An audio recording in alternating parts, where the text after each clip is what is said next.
بسم اللہ الرحمن الرحیم۔ السلام علیکم۔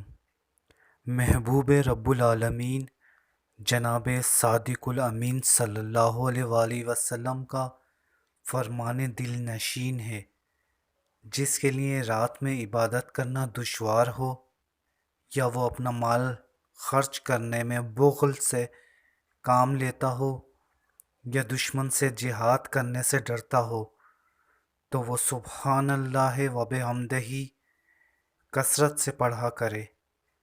ایسا کرنا اللہ کو اپنی راہ میں سونے کا پہاڑ صدقہ کرنے سے زیادہ پسند ہے۔